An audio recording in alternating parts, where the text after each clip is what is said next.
Kami mengucap syukur atas segala perkara yang Tuhan sudah kerjakan dalam hidup kami masing-masing, dan khususnya untuk gereja kami yang sekian lama, beberapa bulan dan hampir 1 tahun lamanya kami beribadah di rumah tempat kami masing-masing.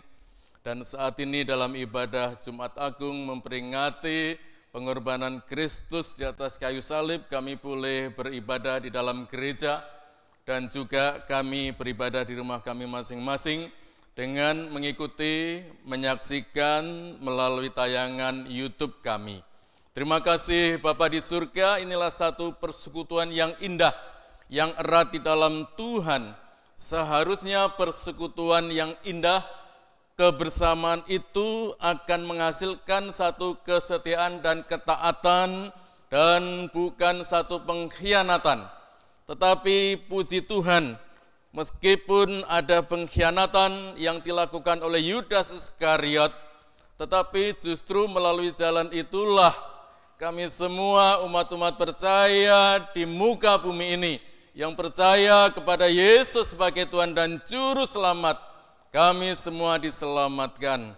Tetapi kami berdoa kepada Tuhan, biarlah persekutuan kami, kebersamaan kami, pengiringan kami kepada Tuhan di dalam persekutuan gereja Tuhan menghasilkan umat-umat percaya yang militan, yang terus bersaksi akan cinta kasih Tuhan, setia kepada Tuhan, dan kami taat kepada Tuhan, bukan kami berkhianat kepada Tuhan.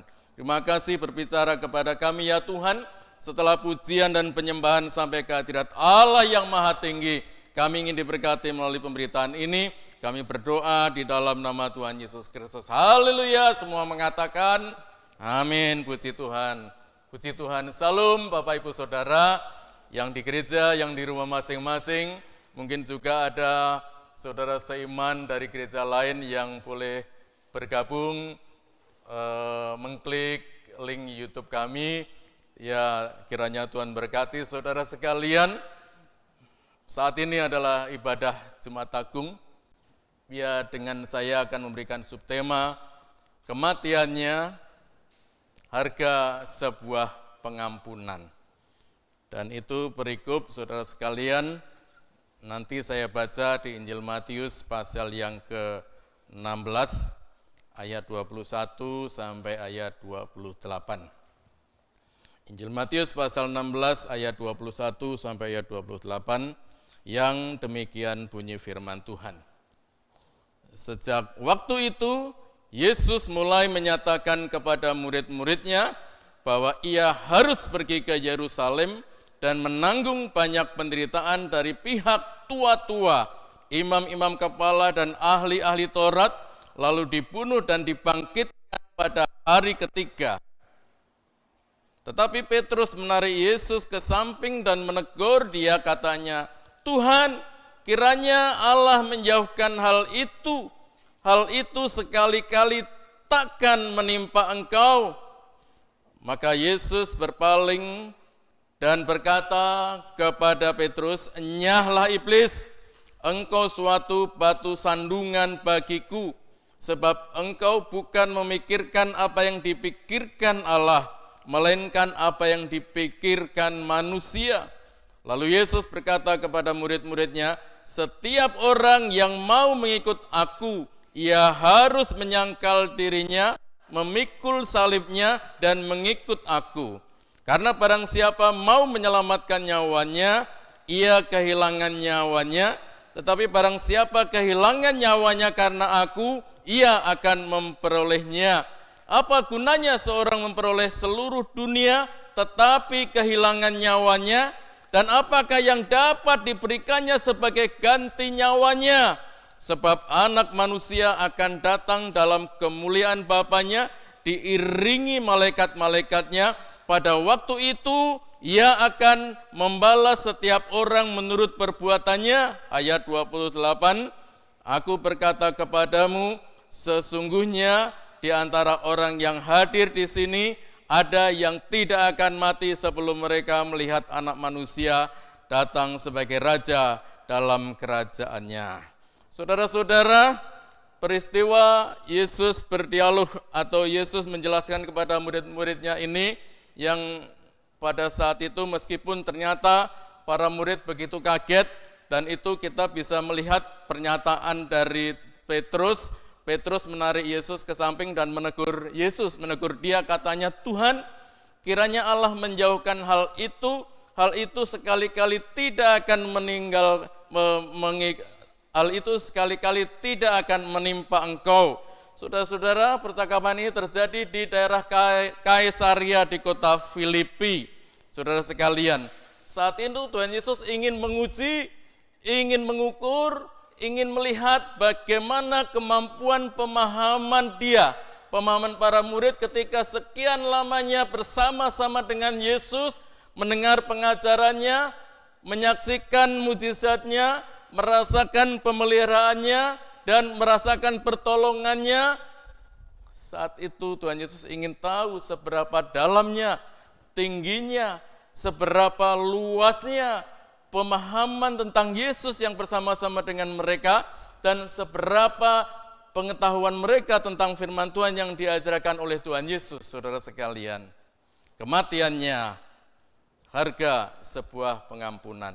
Bapak Ibu, saudara-saudari sekalian, sebenarnya tentang pengkhianatan Yudas Iskariot terhadap gurunya ini, saudara sekalian, sebenarnya tentang penderitaan yang akan ditanggung oleh Yesus ini, Yesus 4 kali memberitahukan kepada murid-muridnya saat itu bahwa memang itulah cara Tuhan Allah dan hal itu harus terjadi. Sehingga ketika peristiwa penyaliban, kesengsaraan Yesus, penderitaan Yesus, Yesus dianiaya, Yesus disesah, para murid seharusnya tidak terkaget-kaget, para murid seharusnya mereka tidak merasa bingung oleh karena Yesus sudah mengajarkan hal demikian. 4 kali pemberitahuan kepada para murid. Pemberitahuan yang pertama itu tertulis di dalam Injil Matius pasal 16. Pemberitahuan yang kedua itu tertulis di Injil Matius pasal 17. Pemberitahuan yang ketiga itu tertulis di Injil Matius pasal 20. Dan pemberitahuan yang keempat itu tertulis di dalam Injil Matius pasal 26. Seharusnya 4 kali pemberitahuan ini, apalagi para murid bersama-sama dengan dia sebagai rabi, sebagai guru, seharusnya cukup membuat mereka mengerti. Tapi ya, kita melihat bahwa para murid saat itu ternyata kaget, artinya tidak siap, tidak cukup mengerti bahwa Yesus sang rabi itu harus mengalami aniaya, penderitaan, dianiaya, disiksa, kemudian sampai klimaksnya disalibkan. Saudara-saudara, ini mengingatkan kita gambaran umat-umat Tuhan. Sejauh mana kita mengiring Tuhan Yesus, seberapa tahun, seberapa lama kita mengiring Yesus. Tetapi andai saja jalan yang kita lalui tidak semulus, tidak selancar, jalan yang kita harapkan lewat kita lalui, tapi banyak kerikil-kerikil dan jalan rusak, ada berbagai masalah, pencobaan, ujian, kesulitan. Kita sudah berdoa, hamba-hamba Tuhan sudah berdoa, Pak Gembala sudah mendoakan, membawa satu persatu keluarga-keluarga sidang jemaat, tapi toh akhirnya Tuhan izinkan kita mengalami sakit, kita mengalami kekurangan, kita mengalami terdampak COVID, kita mengalami sesuatu aniaya.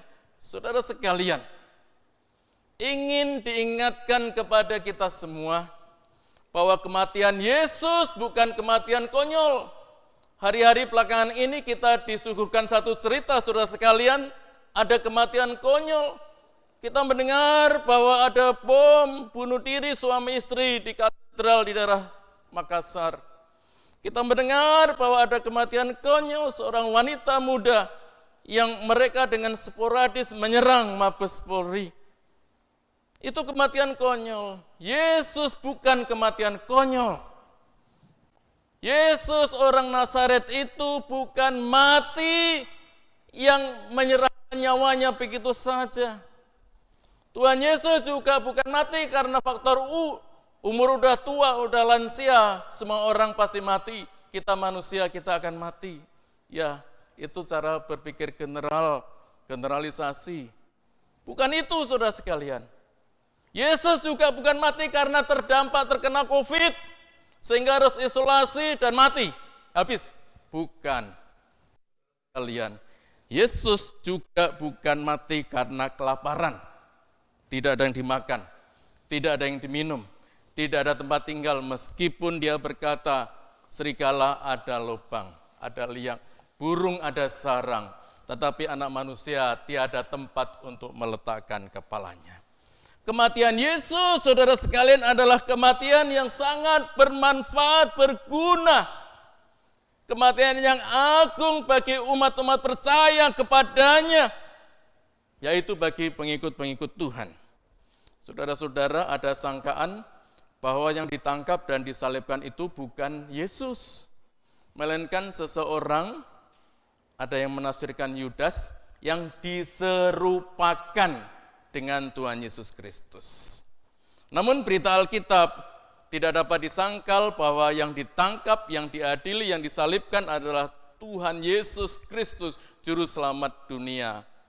Bahkan sebelum terjadi, saudara sekalian, tadi sudah saya katakan, Tuhan Yesus menyatakan kepada para muridnya secara langsung, pemberitahuan pertama, pemberitahuan kedua, pemberitahuan ketiga, pemberitahuan keempat, dan itu juga sebagai kritik terhadap para oposannya. Kalau dalam bahasa politik ini bahasa oposannya. Tapi Yesus tidak menganggap pengkritik itu, ahli Farisi, Taurat itu sebagai oposisi, oposan, bukan. Oleh karena mereka itu dengan pemahaman teologianya belum sampai kepada pemahaman teologi anugerah Allah.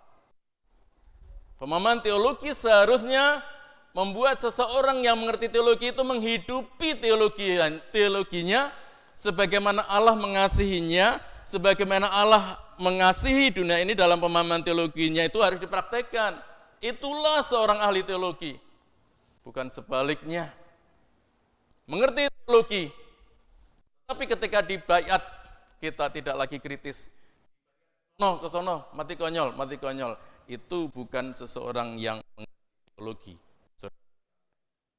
Oleh karena itu, saudara sekalian, kita sebagai jemaat Tuhan harus menghayati Jumat Agung, Via Dolorosa, dengan tidak menciptakan penderitaan baru bagi umat-umat lainnya. Yesus Kristus cukup satu pribadi yang menderita untuk semuanya, dan penderitaan itu adalah penderitaan agung. Kematiannya adalah kematian sebagai satu harga sebuah pengampunan, bukan kematian konyol. Saudara-saudara, apalagi saat ini masyarakat kita Indonesia menanggung beban yang cukup berat. Yang harus diingat adalah melalui momentum peringatan Jumat Agung ini, saudara sekalian, kita harus peka terhadap penderitaan orang lain. Adalah berlawanan dengan misi agung Yesus Kristus yang mati di atas kayu salib. Kalau dalam diri kita ini, apalagi saudara-saudara hamba-hamba Tuhan, pendeta, para gembala egois, buat jemaat sendiri saja berdoa berat, kunjungan berat, apalagi buat jemaat saudara seiman yang lain. Kematian Kristus adalah kematian yang anugerah untuk semua. Kalau ada gereja Tuhan, pendeta, gembala sidang, umat-umat Kristen yang egois, tidak mau menderita terhadap dan tidak mau empati terhadap penderitaan orang lain, itu dia tidak memahami teologianya. Percuma dia mengiring Yesus selama ini. Jadi Bapak Ibu saudara-saudara sekalian, jelas bahwa beberapa kali, 4 kali disampaikan oleh Yesus kepada para murid pada saat itu, disampaikan juga kepada yang di luar umat-umat yang percaya, bangsa yang tidak mengenal Allah. Bangsa yang tidak mengenal Allah ini diwakili oleh peran gubernur Pontius Pilatus dan para serdadu Romawi yang pada saat itu memperolok Yesus Kristus. Hei, katanya kamu mengklaim diri sebagai anak Allah, atau kamu mengklaim diri sebagai sejajar dengan Allah. Coba selamatkan dirimu. Katanya orang lain kamu selamatkan, tapi kamu di atas kayu salib selamatkan dirimu sendiri. Saudara, itu bukan berteologi secara mendalam. Itu bukan kritik teologi yang proporsional. Justru kritik teologi secara proporsional. Oh Tuhan, Engkau yang Maha Agung itu mau disalibkan. Salib adalah hukuman yang sangat kejam, yang sangat jelek, dan itu diperlakukan bagi orang-orang yang melawan pemerintahan. Engkau diberi sana. Aku ingin mengerti lebih dalam lagi maksud Tuhan. Ini aku Tuhan, selamatkan diriku. Itu orang yang mengerti teologi, yang mengerti belajar Alkitab, yang mengiring Yesus selama ini. Jadi bukan pola hidup yang egois. Jadi Bapak Ibu saudara-saudara sekalian, kematiannya adalah kematian dari harga sebuah pengampunan. Mari kita memiliki kepekaan atau simpati, bahkan empati yang mendalam terhadap penderitaan orang lain, sebagaimana Yesus sudah menderita untuk kita. Sehingga kalau kita memiliki empati yang mendalam terhadap penderitaan orang lain, terhadap bangsa-bangsa, warga masyarakat kita, mereka yang terdampak pandemik, mereka yang hidup dalam pergumulan, di sanalah kita teologi kita terapkan.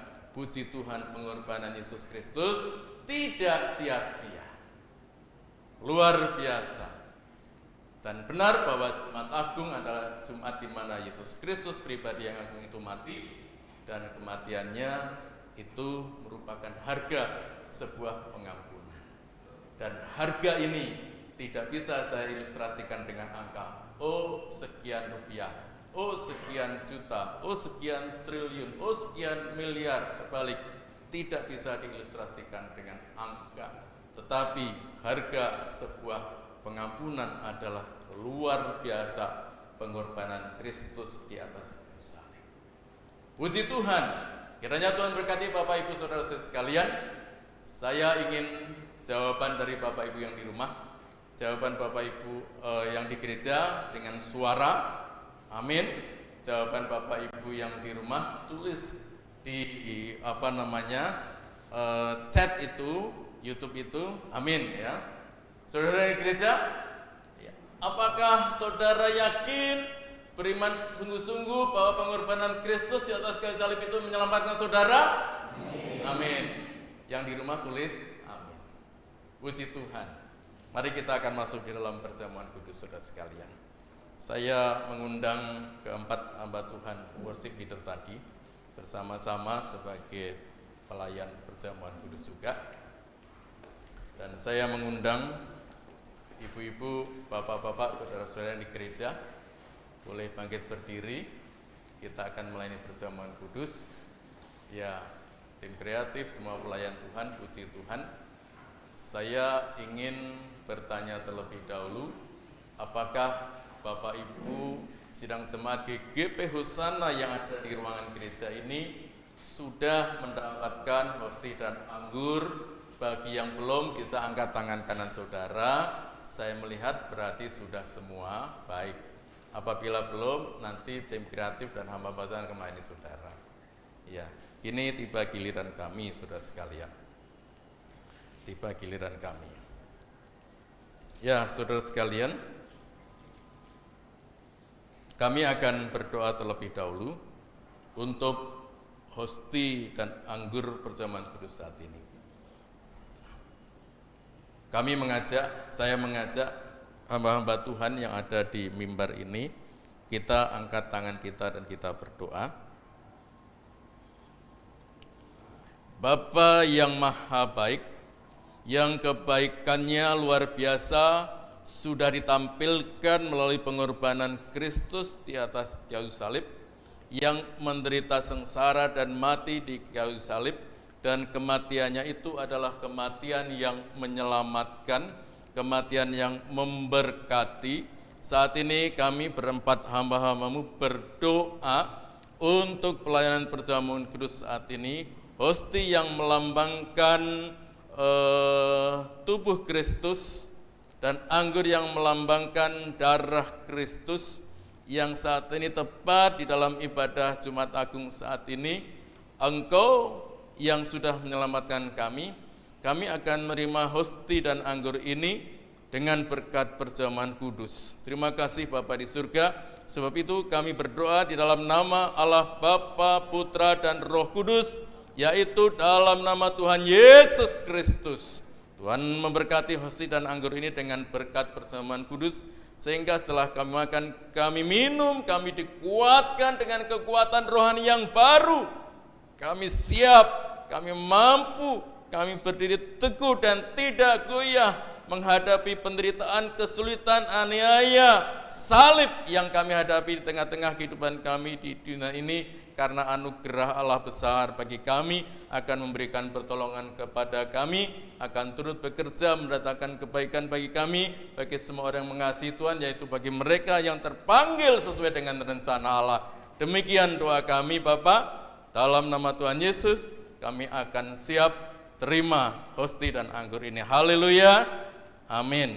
Saudara tetap berdiri dan kami akan menerima perjamuan kudus ini. Puji Tuhan. Bapak-bapak hamba Tuhan, terimalah tubuh Kristus, hosti dan anggur. Terimalah tubuh Kristus yang dilambangkan dengan hosti dan anggur. Terimalah tubuh Kristus yang dilambangkan dengan hosti dan anggur. Puji Tuhan.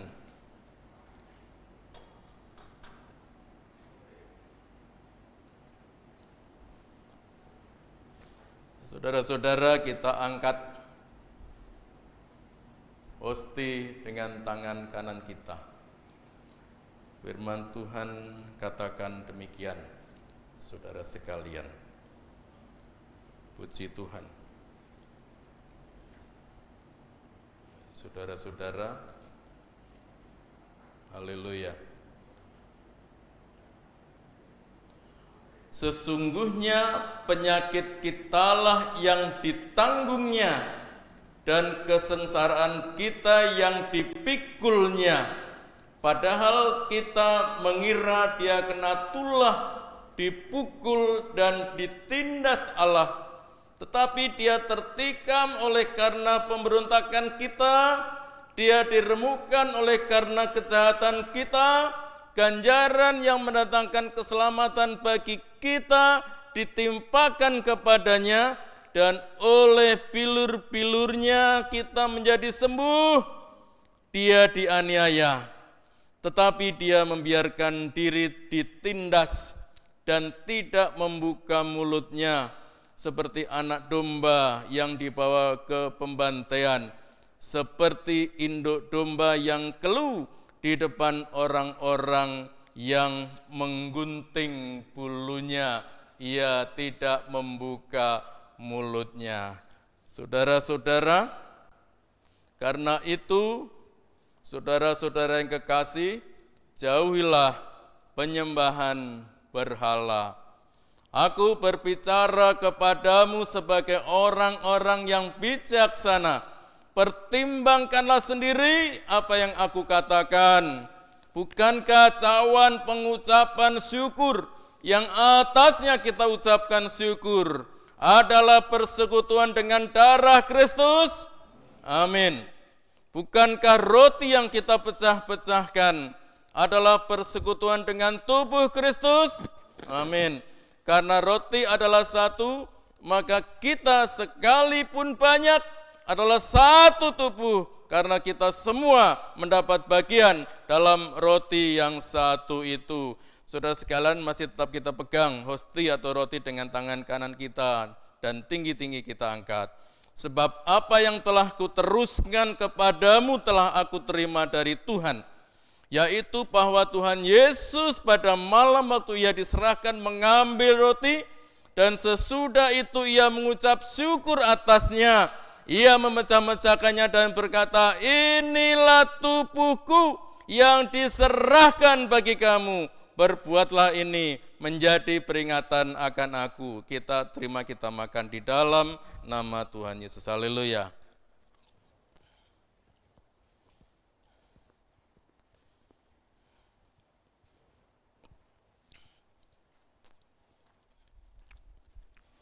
Saudara-saudara, cawan kita pegang dengan tangan kanan kita dan kita angkat tinggi-tinggi. Demikian juga Yesus mengambil cawan sesudah makan, lalu berkata, cawan ini adalah perjanjian baru yang dimeteraikan oleh darahku. Perbuatlah ini setiap kali kamu meminumnya, menjadi peringatan akan aku. Kita terima, kita minum di dalam nama Tuhan Yesus. Haleluya.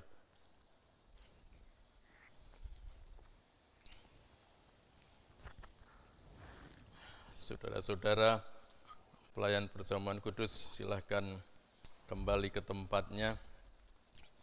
Dan puji Tuhan, kita singer dan worship leader saya mengundang kembali maju ke depan. Kita naikkan pujian doa Yabes, kita naikkan menjadi sebuah pujian, saudara sekalian. Lalu kita akhiri setelah nyanyi doa Yabes ini dengan doa penutup dan doa berkat.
Ketika mengangkat tangan menghadap ke jemaat sebagaimana posisi saudara-saudara.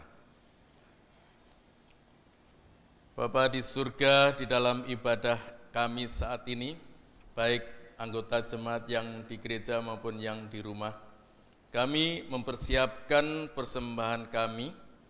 Selain kami mempersiapkan persembahan hidup kami menjadi persembahan yang hidup, yang kudus dan yang berkenan kepada Allah untuk menjadi ibadah yang sejati, kami membawa persembahan pundi-pundi kami, apa yang kami miliki, yang walaupun tidak seberapa jumlahnya, tetapi nilainya adalah tergantung dari motivasi dan niat kami di dalam memuji dan memuliakan nama Tuhan.